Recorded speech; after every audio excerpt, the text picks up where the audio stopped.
Hello, this is Shambhavi. Welcome to Satsang.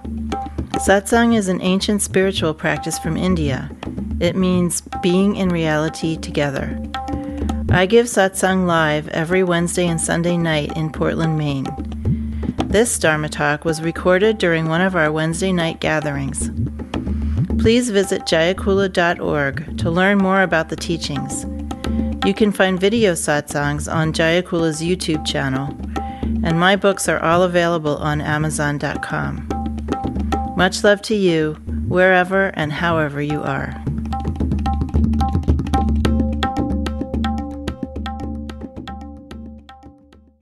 The question is doing mantra ever dangerous? Whenever anybody does anything with incorrect orientation or perhaps with over effort, or does a practice, any practice, not just mantra, that isn't right for them in that particular condition that they're in. For instance, there are certain practices, pranayamas, and other kinds of practices, including mantra, that cause heat in your body. If you already have an inflammatory process going, then you might cause some damage, right? You might get sicker. If you're practicing with incorrect view, in other words, you haven't got a teacher, or you have a teacher but that teacher isn't orienting you correctly to a practice, you may do a practice and sink into a state of fantasy and start over-interpreting and misinterpreting things that are happening and sort of willing yourself into certain conditions because you think they're spiritual. That also might be dangerous. And then spiritual practice itself is dangerous in the sense that if done thoroughly and with good instruction, it totally undermines your conceptual framework. And so there can be all kinds of experiences of free fall and disorientation. And if you don't have a teacher or good guidance of some sort, then those things can become more destabilizing than they would need to become. In other words, there's no, one single yes or no answer to the question, is mantra dangerous or could it be dangerous? Hey! But it certainly could in certain situations, various situations. And there are mantras that are considered to be public mantras, like Om Ma and Om Namah Shivaya, that are pretty much safe for anybody to do in any condition. However, if you're a very aggressive person who always puts too much effort into everything, and probably very pitta, tend to be too hot and aggro, then even a public mantra like Om Namah Shivaya might hurt you if you go into it too aggressively with some very specific aggressive goal in mind that you've concocted. We are always wanting to be aware of how important view teachings are. Have you heard of view teachings? Yeah. Good. So they have those in Buddhist traditions too.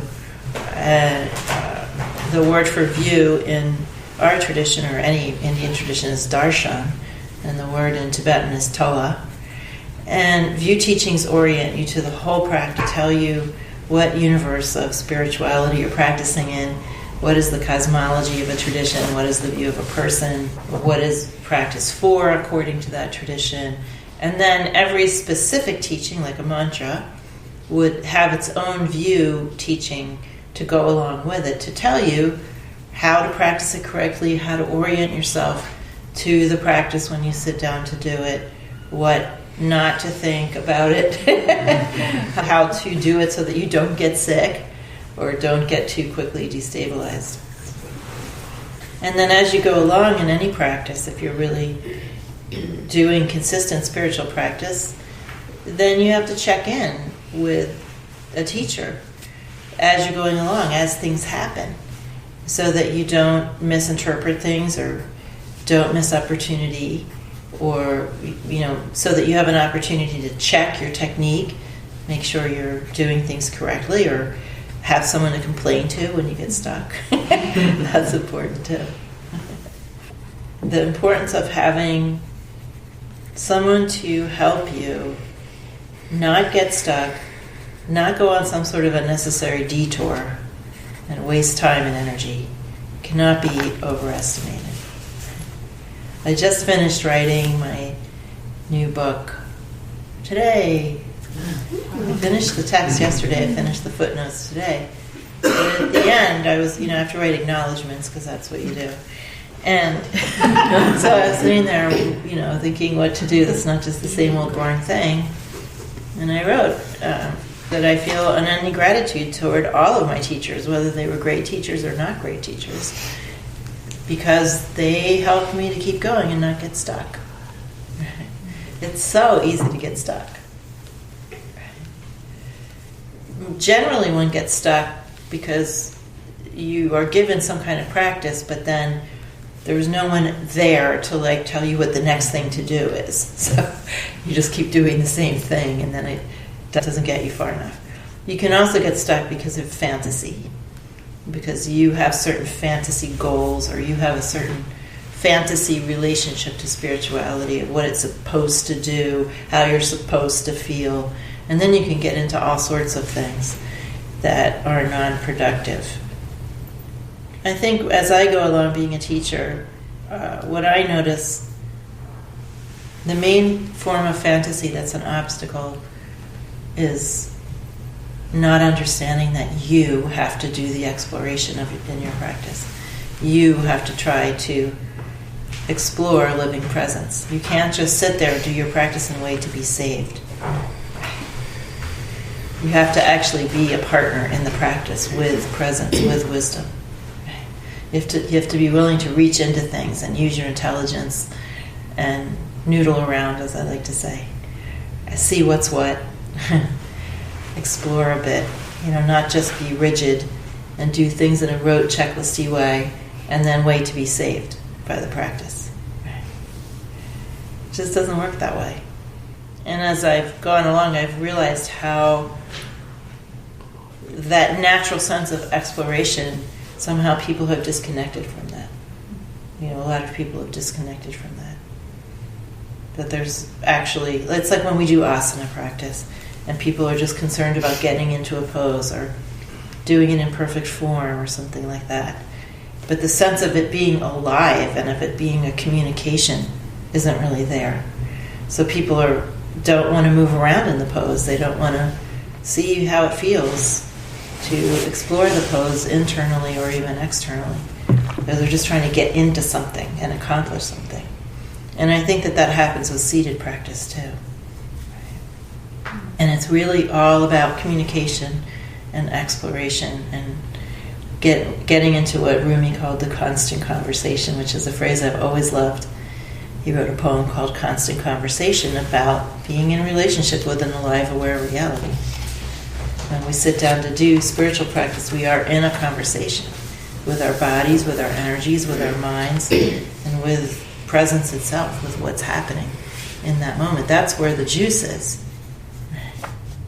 If we sit there just waiting to have a great experience, it's like being at a party and sitting in a chair waiting for someone to come talk to you. Well, they might or they might not, but if you don't get up and start a conversation, you're missing out on a lot of opportunity, right? But it's subtle. It's impossible for me to describe how to do that. I can't tell you how to relate to your own energy and to what something like mantra is doing to your energy or to your heart. I can't really tell you how to do that. I was reading in this very ancient, one of the older Upanishads, and in it says that the space in your heart is the same as the space of all of existence. Right? And that's certainly my experience. For instance, doing mantra and being in the heart space, there's a lot of subtle things happening, and it feels interesting and wonderful. And you have to pay attention. Right? It can't just be oh no, I didn't have a great spiritual experience. This sucks.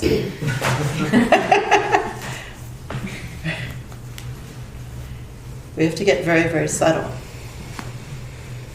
Even when I was not very far along the path, there's things happening. Somebody came to me the other day, I think it was you, about tingling on your head.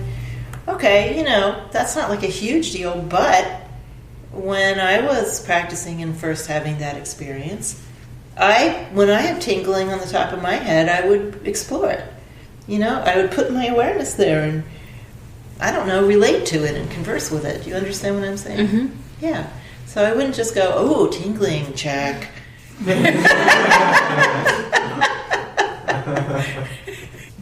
And it's not like, oh my God, and then the top of my head blew off and angels started, it's likely not to be like that. Mm-hmm. But it is likely to respond if you place your awareness there and get in the conversation. And then you just see what happens next. Jayakula is a nonprofit community offering opportunities to learn and practice in the direct realization traditions of Trika Shaivism and Dzogchen. We are based in Portland, Maine and Portland, Oregon. Visit jayakula.org to explore more of our offerings.